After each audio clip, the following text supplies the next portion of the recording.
ഈ വീഡിയോ കാണുന്ന എല്ലാ മാന്യ പ്രേക്ഷകർക്കും വേഗത്തിൽ വരുന്നവനായ യേശുക്രിസ്തുവിൻ്റെ നാമത്തിലുള്ള സ്നേഹവന്ദനത്തെ അറിയിക്കുന്നു. ഒരു നിമിഷം നമ്മളുടെ കണ്ണുകളെ അടയ്ക്കാം, നമുക്ക് പ്രാർത്ഥിക്കാം. ഞങ്ങളെ അതിവാത്സല്യമായി സ്നേഹിക്കുന്ന ഞങ്ങളുടെ സ്വർഗ്ഗനാം പിതാവേ, അങ്ങ് നൽകി തന്ന ഈ നല്ല സമയത്തിനായിട്ട് നിന്നോട് സ്തോത്രം ചെയ്യുന്നു, സ്തുതിക്കുന്നു കർത്താവേ. അനേക വർഷങ്ങളായി ഉത്തരഭാരതത്തിൻ്റെ 6 സംസ്ഥാനങ്ങളിലും നേപ്പാളിലും അങ്ങയുടെ വേലയ്ക്കായി അടിയനെ ഉപയോഗിച്ചു. അതിനായിട്ട് നന്ദിയുള്ള ഹൃദയത്തോടെ അങ്ങ് സ്തുതിക്കുന്നു. കഴിഞ്ഞ അനേകം വർഷങ്ങളുടെ പ്രാർത്ഥനയ്ക്ക് മറുപടി എന്നവണ്ണം അങ്ങയുടെ സുവിശേഷത്തിൻ്റെ വിശാലതയ്ക്ക് വേണ്ടിയിട്ട് ഒരു യൂട്യൂബ് ചാനൽ തുടങ്ങുവാൻ അങ്ങ് സഹായിച്ചു. അതിന് നന്ദി പറയുന്നു. അവിടുന്ന് അടിയനെ നൽകിയ കഴിവിൻ്റെയും അറിവിൻ്റെയും ബുദ്ധിയുടെയും പരിമിതിയിൽ നിന്നുകൊണ്ട് ഈ പ്രോഗ്രാം തയ്യാറാക്കി പ്രക്ഷേപണം ചെയ്യാൻ വേണ്ടതായ ആത്മശക്തിയും അഭിഷേകവും ജ്ഞാനവും പകർന്നു തന്ന് അനുഗ്രഹിക്കണമെന്ന് അങ്ങോട് അപേക്ഷിക്കുന്നു. ഈ പ്രോഗ്രാമിൻ്റെ തുടക്കം മുതൽ അന്ത്യം വരെ അവിടുത്തെ ആത്മാവിൻ്റെ നിയന്ത്രണവും പരിശുദ്ധാത്മാവിൻ്റെ നടത്തിപ്പും ഉണ്ടാകണമെന്ന് അങ്ങോട് അപേക്ഷിക്കുന്നു. ഈ പ്രോഗ്രാം അനേകരിലേക്ക് എത്തുകയും അവർ ഇതിനാൽ അനുഗ്രഹം പ്രാപിക്കുകയും ചെയ്യേണ്ടതിനായിട്ട് അവിടുന്ന് മുഖാന്തരങ്ങളെ ഒരുക്കുമാറാകണമെന്ന് അങ്ങോട് പ്രാർത്ഥിക്കുന്നു. ഈ പ്രോഗ്രാമിൻ്റെ പ്രേക്ഷകരെയും ഇത് തയ്യാറാക്കുന്ന അടിയനെയും അങ്ങയുടെ കരങ്ങളിൽ സമർപ്പിക്കുന്നു. പ്രാർത്ഥന കേട്ടതിനാൽ നന്ദി. എല്ലാ മഹത്വവും അങ്ങേക്ക് തരുന്നു. പ്രാർത്ഥന ഞങ്ങൾക്കായി ജീവൻ വെച്ച യേശുവിൻ്റെ നാമത്തിൽ അപേക്ഷിക്കുമ്പോൾ കൃപ തോന്നി കേൾക്കുമാറാകണമേ. ആമേൻ, ആമേൻ, ആമേൻ, ആമേൻ. ചുരുക്കമായി എന്നെ പരിചയപ്പെടുത്തുവാൻ ആഗ്രഹിക്കുന്നു. എൻ്റെ പേര് പാസ്റ്റർ ഡേവിഡ് എം ജോസഫ്. കഴിഞ്ഞ 48 വർഷങ്ങളായി സുവിശേഷകരുടെ ശവപ്പറമ്പ് എന്നറിയപ്പെട്ടിരുന്ന ബീഹാറിൻ്റെ തലസ്ഥാനമായ പാട്നയിൽ കുടുംബത്തോടൊപ്പം ആയിരിക്കുന്നു. കഴിഞ്ഞ 30 വർഷങ്ങളായി ഒരു പൂർണ്ണസമയ സുവിശേഷകനായി പട്ന ആസ്ഥാനമാക്കി ബീഹാർ, ബംഗാൾ, ജാർഖണ്ഡ്, ഉത്തർപ്രദേശ്, മധ്യപ്രദേശ്, ഛത്തീസ്ഗഡ് എന്നീ സംസ്ഥാനങ്ങളിലും നേപ്പാളിലും പ്രവർത്തിച്ചു വരുന്നു. ഈ പറഞ്ഞ ഇടങ്ങളിൽ ഒക്കെയും സഞ്ചരിച്ച് ഏകദേശം 3000 ക്രൂസേഡുകളും നടത്തുവാനും 12,000-ൽ പരം ഫിലിം ഷോകളും നടത്താൻ വലിയവനായ ദൈവം ഏഴയായ അടിയനെ ഉപയോഗിച്ചു. വിപുലമായ സമൂഹത്തിലേക്ക് എത്തണമെന്ന് അനേക വർഷത്തെ ആഗ്രഹവും പ്രാർത്ഥനയും ആയിരുന്നു. എന്നാൽ ഓർഗനൈസേഷനോട് ചേർന്ന് പ്രവർത്തിച്ചിരുന്നതുകൊണ്ട് സമയം ലഭിക്കാത്ത കാരണം കാലതാമസം വന്നുകൊണ്ടേയിരുന്നു. എന്നാൽ 2024-ൽ ദേവമാർഗ് ജീവനി അല്ലെങ്കിൽ DMJ മിനിസ്ട്രീസ് എന്ന പേരിൽ ഒരു യൂട്യൂബ് ചാനൽ ഹിന്ദിയിൽ ആരംഭിക്കുവാൻ ദൈവം സാവകാശമൊരുക്കി. ദൈവത്തിൻ്റെ മാറ്റമില്ലാത്ത വചനം ആ ചാനലിലൂടെ തുടർമാനമായി പ്രക്ഷേപണം ചെയ്തുകൊണ്ടിരിക്കുന്നു. എൻ്റെ കുറച്ച് സ്നേഹിതന്മാർ ക്രിസ്ത്യാനികളും അക്രൈസ്തവരായിട്ടുള്ള എൻ്റെ സ്നേഹിതന്മാരും അവരുടെയൊക്കെ അഭിപ്രായത്തെ മാനിച്ച് ഹിന്ദിയിൽ പ്രക്ഷേപണം ചെയ്യുന്ന അതേ കണ്ടന്റ് ഒരു മാറ്റവും വരുത്താതെ മലയാള ഭാഷയിലേക്ക് വിവർത്തനം ചെയ്ത് അവതരിപ്പിക്കാൻ ആഗ്രഹിക്കുന്നു. പ്രേക്ഷകരായ നിങ്ങളുടെ അകമഴിഞ്ഞ പ്രോത്സാഹനവും പ്രാർത്ഥനയും ഞാൻ അപേക്ഷിക്കുന്നു.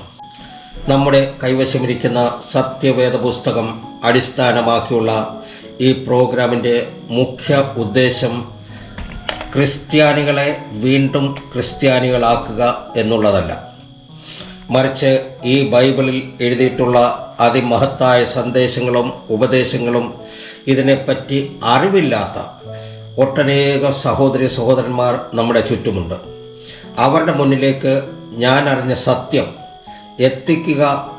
അതുമൂലം ഒരു വ്യക്തിയെങ്കിലും രക്ഷ പ്രാപിച്ചാൽ ഞാൻ ദൈവത്തോട് നന്ദിയുള്ളവനായിരിക്കും. ഈ സത്യവേദ പുസ്തകത്തിൽ നിന്ന് ഞാൻ വായിച്ച് മനസ്സിലാക്കിയതും വചനം ധ്യാനിക്കുമ്പോൾ ദൈവം തന്ന പ്രകാശനങ്ങളുടെയും ഞാൻ അനുഭവിച്ചറിഞ്ഞ സത്യങ്ങളുടെയും മറ്റുള്ള ശ്രേഷ്ഠ ദൈവദാസന്മാരിൽ നിന്ന് കേട്ടറിഞ്ഞ കാര്യങ്ങളുടെയും അടിസ്ഥാനത്തിൽ വ്യത്യസ്തമായ രീതിയിൽ, വളരെ ലളിതമായ രീതിയിൽ, എല്ലാവർക്കും മനസ്സിലാകത്തക്ക രീതിയിൽ ഈ പ്രോഗ്രാമിനെ ചിട്ടപ്പെടുത്തി ബൈബിളിനെ പറ്റിയും ക്രിസ്ത്യാനിറ്റിയെ പറ്റിയും അല്പം പോലും അറിവില്ലാത്തവർക്കും ക്രിസ്ത്യാനികളോടും സുവിശേഷത്തോടും മറുതലിച്ച് നിൽക്കുന്നവരോടും ബൈബിൾ എന്താണെന്നും ക്രിസ്ത്യാനിറ്റി എന്താണെന്നും മനസ്സിലാക്കി കൊടുക്കുക എന്ന ഉദ്ദേശം കൂടി ഇതിനുണ്ട്. ഞാൻ ഉത്തരേന്ത്യയിൽ പ്രവർത്തിക്കുന്ന വ്യക്തി ആയതുകൊണ്ട് ആ അനുഭവത്തിൻ്റെ വെളിച്ചത്തിൽ നോക്കിയാൽ ബൈബിളിനെയും ബൈബിളിൻ്റെ ഉപദേശത്തിൽ വേരൂന്നി നടക്കുന്ന ക്രിസ്ത്യാനികളെയും വളരെ ഹീനമായ രീതിയിലാണ് ഇവിടുത്തെ ആളുകൾ നോക്കിക്കാണുന്നത്. അവരുടെ സമീപനവും അങ്ങനെ തന്നെയാണ്. അവർ ചിന്തിക്കുന്നത് നാം വിദേശിയായ ഒരു ദൈവത്തെയാണ് ആരാധിക്കുന്നതെന്നാണ്. അങ്ങനെ ചിന്തിക്കുന്നത് അവരുടെ കുറ്റം കൊണ്ടല്ല, മറിച്ച് ബൈബിളിനെ പറ്റിയും ഇതിലുള്ള അതിമഹത്തായ സന്ദേശങ്ങളെപ്പറ്റിയും ഉപദേശങ്ങളെപ്പറ്റിയും അവർക്ക് അറിവില്ലാത്തത് കൊണ്ടാണ്. ഈ വീഡിയോയുടെ ആദ്യ എപ്പിസോഡിൽ തന്നെ ഒരു കാര്യം വ്യക്തമാക്കുവാൻ ആഗ്രഹിക്കുന്നു. ഈ വീഡിയോയുടെ ഉദ്ദേശം ഒരുത്തരെപ്പോലും ഒരു സമ്പ്രദായത്തിലോ മതത്തിലോ ഒരു സംഘടനയിലോ അംഗം ആക്കുക എന്നുള്ളതല്ല, ആരെയും ക്രിസ്ത്യാനിയാക്കുക എന്നുള്ളതുമല്ല.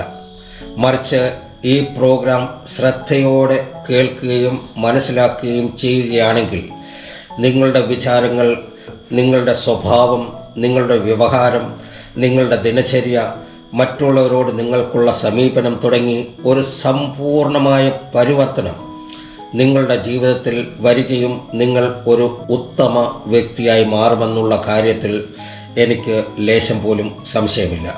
ഒരു ഉറപ്പ് ഞാൻ തരുന്നു, ഈ വീഡിയോയിൽ ഉൾപ്പെടുത്തിയിരിക്കുന്ന കാര്യങ്ങൾ തികച്ചും എൻ്റെ കൈവശമിരിക്കുന്ന ഈ സത്യവേദ പുസ്തകത്തെ അടിസ്ഥാനത്തിലുള്ളതായിരിക്കും.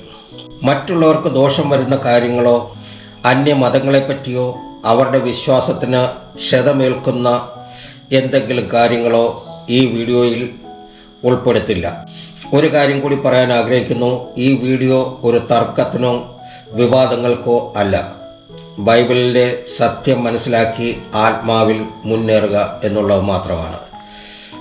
ഒരു കാര്യത്തിൽ പ്രേക്ഷകരോട് മുൻകൂർ ജാമ്യം എടുക്കാൻ ആഗ്രഹിക്കുന്നു. കാരണം ഞാൻ ഒരു സാഹിത്യകാരനല്ല, ഞാൻ ഒരു എഴുത്തുകാരനല്ല, മലയാള ഭാഷയിൽ പാണ്ഡിത്യമില്ല. ഇത് കൂടാതെ ഞാൻ എൻ്റെ ചെറുപ്രായത്തിൽ തന്നെ ബീഹാറിലേക്ക് കടന്നുപോയതാണ്.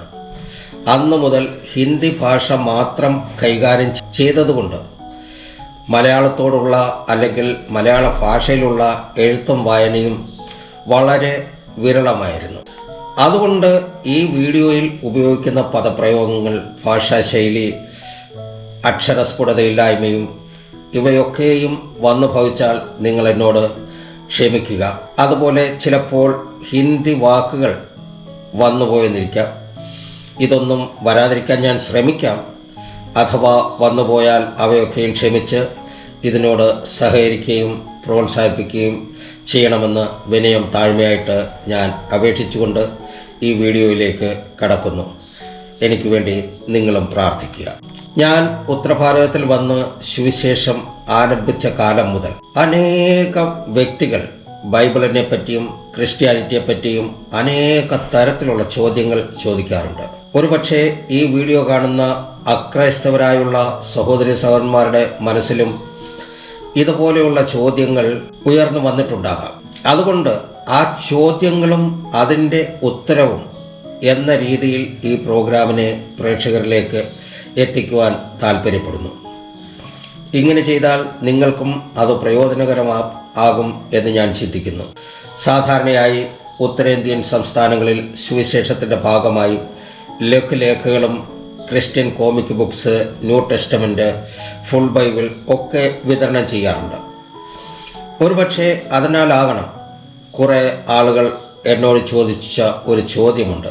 അതിങ്ങനെയാണ്: ഞങ്ങൾക്ക് ഞങ്ങളുടേതായ മതഗ്രന്ഥങ്ങളുണ്ട്, പിന്നെ ഞങ്ങൾ എന്തിന് ബൈബിൾ വായിക്കണം? ബൈബിളിന് എന്താണ് ഇത്ര വിശേഷത?